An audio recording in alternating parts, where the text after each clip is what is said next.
ನಮಸ್ಕಾರ ಎಲ್ಲರಿಗೂ. ಹೇಗಿದ್ದೀರಾ? ಎಲ್ಲರೂ ಚೆನ್ನಾಗಿದ್ದಾರೆ ಅಂದ್ಕೊಂಡಿದ್ದೇನೆ. ನಮ್ಮದು ವೀಡಿಯೋಸು ತುಂಬ ಪ್ರತಿನಿತ್ಯ ಬರಲಿ ಅಂತ ಜನ ಮೆಸೇಜಲ್ಲಿ ಹಾಕ್ತಾ ಇರ್ತೀರ. ಪ್ರತಿನಿತ್ಯ ಕಂಟೆಂಟ್ಗಳಿಲ್ಲ ಅಂದರೆ ವೀಡಿಯೋ ಮಾಡಲಿಕ್ಕಾಗಲ್ಲ. ಯಾಕಂದರೆ ಒಂದೇ ಒಂದು ತಿಂಗಳಿಗೆ 2 ಹಾಕಿದರೂ ಅಡ್ಡಿಲ್ಲ. ಕರೆಕ್ಟಾಗಿರೋ ಚೆನ್ನಾಗಿರೋ ಕಂಟೆಂಟ್ಗಳನ್ನ ಹಾಕಬೇಕು ಅನ್ನೋದು ಆಶೆ ಮಾಡಲ್ಲ ನಮ್ಮ ಉದ್ದೇಶ. ಸೊ ಇವತ್ತು ನಾನು ತುಮಕೂರು ಬಂದಿದ್ದೆ. ತುಮಕೂರು ಬಂದಾಗ ನಮ್ಮ ಒಬ್ಬರು ಫಾಲೋವರ್ಸೇ. ಸೊ ಅವ್ರ ಮನೆಗೆ ಬಂದಾಗ ಈ ಎಲ್ಲ ವಸ್ತುಗಳನ್ನ ನೋಡ್ತಾ ಇದ್ವಿ. ಹಾಗೆಯೇ ಇಂಕ್ ಪೆನ್ ಇಟ್ಕೊಂಡಿದ್ರು. ಈ ಇಂಕ್ ಪೆನ್ನನ್ನು ತುಂಬ ರೇರಷ್ಟಾಗಿ, ಅಂದರೆ ತುಂಬ ರೇರ್ ನೋಡಿರೋದು. ನೀವು ನಾರ್ಮಲಾಗೆಲ್ಲ use and throw ball pen use ಮಾಡ್ತಾರೆ. ಈ ಒಂದು ಇಂಕ್ ಪೆನ್ ಇಟ್ಕೊಂಡ್ರೆ ಏನು ಅಡ್ವಾಂಟೇಜ್ಗಳಿದೆ ಅಂತ ಹೇಳಿದರೆ, ಫಸ್ಟ್ ಆಫ್ ಆಲ್ ಮೈಂಡ್ ಏನಿರುತ್ತೆ ಅಂದರೆ ಓಡಲ್ಲ ಜಾಸ್ತಿ. ನಾವು ಚಿಕ್ಕವರಿದ್ದಾಗ ಯಾರ್ಯಾರು ಈ ಪೆನ್ಗಳನ್ನ ಉಪಯೋಗ ಮಾಡ್ತಾ ಇದ್ರಲ್ಲ, ಅವ್ರ ಹ್ಯಾಂಡ್ ರೈಟಿಂಗ್ ತುಂಬ ಚೆನ್ನಾಗಿರುತ್ತೆ, ಜಾಸ್ತಿ ಮೈಂಡ್ ಓಡಲ್ಲ, ಮತ್ತು ರೀಯೂಸ್ ಮಾಡ್ಬೋದು. ಮತ್ತು ಪ್ರಕೃತಿ ಕೂಡ ಈಗ ಪ್ಲಾಸ್ಟಿಕ್ ಎಷ್ಟು ಯೂಸ್ ಮಾಡ್ತೇವೆ ನಾವು, ಬಿಲಿಯನಲ್ಲಿ ಕೂಡ ನಮಗೆ ಇದಾಗುತ್ತೆ, ಆಗ್ತಾ ಇರುತ್ತೆ. ಸೊ ಅದೆಲ್ಲ ನೇಚರ್ಗೆ ಹೋಗುತ್ತೆ. ಪ್ಲಾಸ್ಟಿಕ್ನ ಕಡಿಮೆ ಯೂಸ್ ಮಾಡಬೇಕಂದ್ರೆ ಇದನ್ನು ಉಪಯೋಗಿಸ್ಬೋದು. ಇತ್ತೀಚಿನ ದಿನಗಳಲ್ಲಿ ಶಾಲೆಗಳಲ್ಲೆಲ್ಲ ಇದನ್ನ ಉಪಯೋಗಿಸೋಕೆ ಬಿಡಲ್ಲ. ನೀವು ಮನೇಲಿ ಹೋಮ್ವರ್ಕ್ಗೆ ಉಪಯೋಗ ಮಾಡ್ಬೋದು. ಹ್ಯಾಂಡ್ ರೈಟಿಂಗ್ ಇಂಪ್ರೂವ್ಮೆಂಟ್ ಆಗುತ್ತೆ. ಇನ್ನೂ ತುಂಬ ಅಡ್ವಾಂಟೇಜ್ಗಳಿದೆ. ನನ್ನ ಬಾಯಿಂದ ಕೇಳೋದಕ್ಕಿಂತ ಅವ್ರ ಬಾಯಿಂದ ಕೇಳಿ, ಯಾಕಂದರೆ ಅವ್ರು ಯೂಸ್ ಮಾಡ್ತಿದ್ದಾರೆ, ನಾನು ಯೂಸ್ ಮಾಡ್ತೇನೆ, ಬಟ್ ತುಂಬ ಕಡಿಮೆ. ಯಾಕಂದರೆ ನಮಗೇನು ಅದರದ್ದು ಅವಶ್ಯಕತೆ ಬೀಳಲ್ಲ ಜಾಸ್ತಿ. ಸೊ ಹಾಗಾಗಿ ಅವ್ರ ಮನೆಯಲ್ಲೆಲ್ಲ ಯೂಸ್ ಮಾಡ್ತಿದ್ದಾರೆ. ಅದ್ರ ಬಗ್ಗೆ ಕೇಳುವ ಬನ್ನಿ. ನಮಸ್ಕಾರ ಸರ್. ನಮಸ್ಕಾರ. ಹೇಗಿದ್ದೀರಾ? ಚೆನ್ನಾಗಿದ್ದೀರಾ? ಓಕೆ. ಈಗ ಬಾಲ್ ಪೆನ್ ಮತ್ತು ಇಂಕ್ ಪೆನ್ಗೆ ಏನು ಡಿಫ್ರೆನ್ಸ್? ಅದಕ್ಕೆ ಇಂಕ್ ಪೆನ್ ಯೂಸ್ ಮಾಡಿದಾಗ ನಾನು ಕೇಳಿದ್ದೇನೆ, ಬಟ್ ನಿಮ್ಮ ಬಾಯಿಂದ ಬಂದಾಗ ಇನ್ನೂ ಉತ್ತಮ. ಇದು ನನ್ನ ಗುರುಗಳು ನನಗೆ ಸಜೆಸ್ಟ್ ಮಾಡಿದ್ರು. ಬಾಲ್ ಪೆನ್ ಯೂಸ್ ಮಾಡ್ಬೇಕಾದ್ರೆ ಏನಾಗುತ್ತೆ, ನಾವು ತಿರುಗಿಸ್ತಾ ಇರ್ತೀವಿ. ತುಂಬ ಜನಕ್ಕೆ ಇದು ಅಭ್ಯಾಸ ಆಗಿದೆ. ಬಾಲ್ ಪೆನ್ ತಿರುಗಿಸಿ ಬರೀತಿರ್ತಾರೆ. ಅವಾಗ ಏನಾಗುತ್ತೆ, ಮನಸ್ಸು ಚಂಚಲ ಆಗ್ತಾ ಇರ್ತದೆ. ಇದು ಯೂಸ್ ಮಾಡೋದ್ರಿಂದ ಸೈಕಲಾಜಿಕಲಿ ಒಂದು ಸ್ಟೇಬಲ್ ಆಗಿ ಹೋಗ್ತೀವಿ. ಒಂದು ಇಂಕ್ ಪೆನ್ನು, ನಾವು ಪುರಾತನ ದಾಖಲೆಗಳನ್ನು ನೋಡಿದಾಗ ಇಂಕ್ ಬಳಸಿ ಬರಿತಾ ಇದೆ. ಇದು ಬಾಲ್ ಪೆನ್ ಇರಲಿಲ್ಲ. ಸೊ ಅವಾಗೆಲ್ಲ ಚೆನ್ನಾಗಿದ್ರು ಜನ. ಈಗ ಬಾಲ್ ಪೆನ್ ಬಂದ ಮೇಲೆ ಮನ್ಸು ಅಲ್ಲೇ ತಿರುಗಿಸಿ ಬರಿತಿರ್ತಾರೆ, ಯೂಸ್ ಮಾಡ್ತಾರೆ, ಬಿಸಾಕ್ತಾರೆ.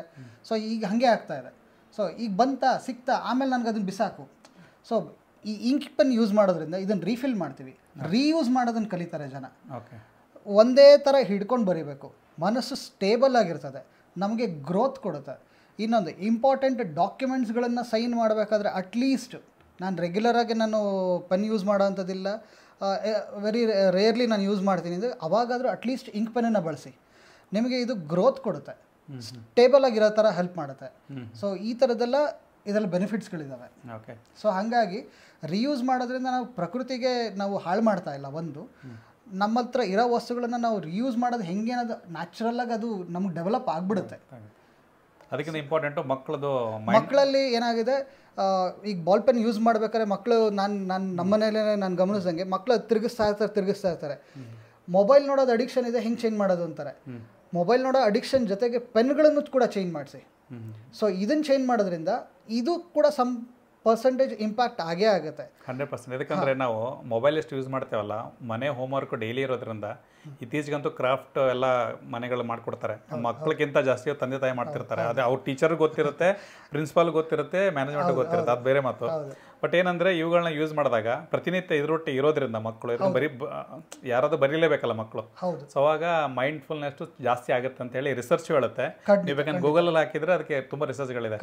ರಿಸರ್ಚ್ ಹೇಳೋದ್ರಿಂದ ಏನು ಒಪ್ತಾರೆ, ನಾವು ಹೇಳೋದ್ರಿಂದ ಎಷ್ಟು ಒಪ್ತಾರೆ ಗೊತ್ತಿಲ್ಲ. ಸೊ ಹಾಗಾಗಿ ಮತ್ತೆ ಇನ್ನೊಂದು, ನಾವೀಗ ಕೋರ್ಸ್ಗಳನ್ನ ಮಾಡಿದಾಗ ಸಿಗ್ನೇಚರ್ ಅನಾಲಿಸಿಸ್ ಅಂತ ಮಾಡ್ತೇವೆ. ಈಗ ಐ ಥಿಂಕ್ ನೆಕ್ಸ್ಟ್ ಮಂತ್ ಒಂದು ಕೋರ್ಸ್ ಸ್ಟಾರ್ಟ್ ಆಗೋದಿದೆ. ಸೊ ಅದರಲ್ಲಿ ಕೂಡ ಈ ಒಂದು ಇಂಕ್ ಪೆನ್ನನ್ನು ಅವರು ಪ್ರಿಫರ್ ಮಾಡ್ತಾರೆ. ಇಂಕ್ ಪೆನ್ನನ್ನು ಬಳಸಿದಷ್ಟು ನಮ್ಮ ಗ್ರೋತ್ ಇರುತ್ತೆ, ಮನಸ್ಸು ಸ್ಟೆಬಿಲಿಟಿ ಇರ್ತದೆ. ಗ್ರೋತ್ ಕೂಡ ವೇರಿಯೇಷನ್ಸ್ ಇರಲ್ಲ, ಸ್ಟೇಬಲ್ ಗ್ರೋತ್ ಬರ್ತದೆ. ಸೊ ಹಾಗಾಗಿ ಇಂಕ್ ಪೆನ್ ಬಳಕೆ ವೈಯಕ್ತಿಕವಾಗಿ ನಾನು ಬಳಸಿ ಆಮೇಲೆ ಹೇಳಕ್ಕೆ ಶುರು ಮಾಡಿದ್ದೀನಿ. ನೀವು ನಾನು ಆ್ಯಕ್ಚುಲಿ ಒಂದು ಥಾಟ್ ಕ್ರಿಯೇಟ್ ಮಾಡಿದ್ದೆ ಇದ್ರ ಬಗ್ಗೆ, ಯಾವಾಗಾದ್ರೂ ಒಂದು ಸಲ ಮಾತಾಡಬೇಕು ಅಂತೇಳಿ. ಬಟ್ ಅದು ಈಗ ಯಾರು ಯೂಸ್ ಮಾಡೋದಿದ್ರೆ ಹತ್ರ ಮಾತಾಡಿಸ್ಬೋದು. ಇಲ್ಲ ನಾವು ವಿಡಿಯೋಗೋಸ್ಕರ ಒಂದು ಮಾಡಿ ಹಾಕಿದ್ರೆ ಅದರದ್ದು ಇರಲ್ಲ. ಇವತ್ತೇನೋ ನೋಡಿ ಒಂದು ಬಂದ್ಬಿಡುತ್ತೆ ಅಷ್ಟೇ. ಒಂದು ಈಗ ರೀಲ್ಸ್ಗಳಲ್ಲಿ ನಾವು ನೋಡ್ದಂಗೆ ಟಕ್ ಟಕ್ ಟಕ್ ಚೇಂಜ್ ಮಾಡ್ತಿರ್ತಾರೆ.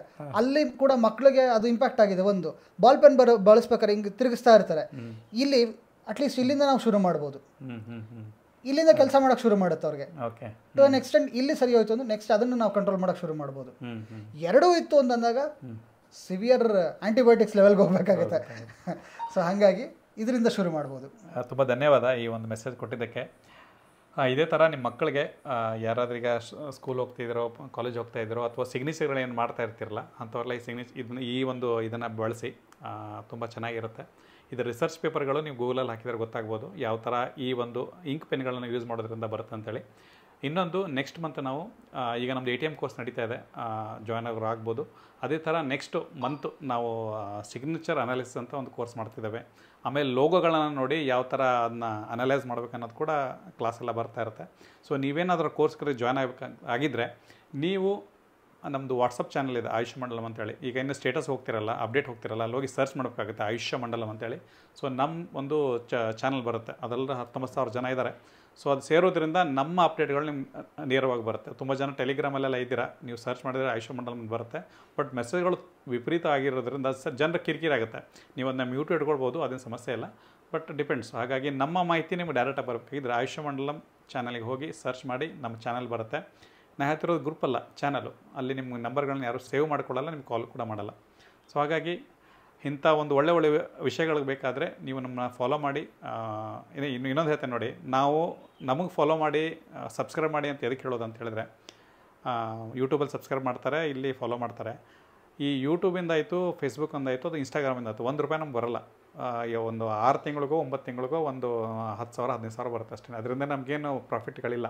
ನಾವೇನು ಮಾಡೋದು ಕೂಡ ಕೋರ್ಸ್ಗಳನ್ನ ಕೊಡ್ತೇವೆ ಮತ್ತು ಇನ್ನಿತರ ಕೆಲಸಗಳನ್ನ ಮಾಡ್ತಾ ಇರ್ತೇವೆ. ಅದರಿಂದ ನಮ್ಮದು ಇನ್ಕಮ್ ಇದೆ ಬಿಟ್ಟರೆ. ಸೊ ನೀವು ಫಾಲೋ ಮಾಡೋದ್ರಿಂದ ನಮ್ಗೆ ಇನ್ಕಮ್ ಬರೋಲ್ಲ.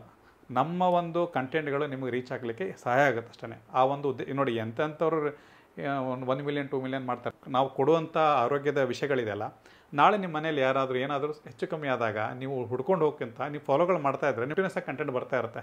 ಈಗ ಮೊನ್ನೆ ಹೇಳಿದೆ ನಾನು, ಕಣ್ಣುಗಳಿಗೆ ಲಿವರ್ ಮೂವ್ಮೆಂಟ್ ಇರಬೇಕು ಮಕ್ಕಳದು ಜಾಸ್ತಿ, ಅವ್ರಿಗೆ ಆಟ ಆಡಕ್ಕೆ ಬಿಟ್ಟರೆ ಅವ್ರ ಕಣ್ಣುಗಳ ಸಮಸ್ಯೆ ಬರಲ್ಲ ಅಂತೇಳಿ. ಇಂಥ ಕಂಟೆಂಟ್ಗಳು ಹುಡ್ಕೊಂಡು ಹೋದ್ರೂ ಸಿಗೋಲ್ಲ ನಿಮಗೆ ಬೇರೆ ಲ್ಯಾಂಗ್ವೇಜಲ್ಲಿ. ಹಿಂದಿಯಲ್ಲಿ ಸಿಗ್ಬೋದು, ನಂಗೆ ಗೊತ್ತಿಲ್ಲ. ಸೊ ಹಾಗಾಗಿ ನಮ್ಮ ಮಾತೃಭಾಷೆ ಕನ್ನಡದಲ್ಲಿಂದ ಇದನ್ನು ನೀವು ಫಾಲೋ ಮಾಡಿ, ಬೇರೆಯವ್ರಿಗೆ ಶೇರ್ ಮಾಡಿ, ಅದರಿಂದ ಅವ್ರಿಗೆ ಕೂಡ ಹೆಲ್ಪ್ ಆಗುತ್ತೆ. ಓಕೆ, ಧನ್ಯವಾದ ಸರ್, ತುಂಬ ಥ್ಯಾಂಕ್ ಯು.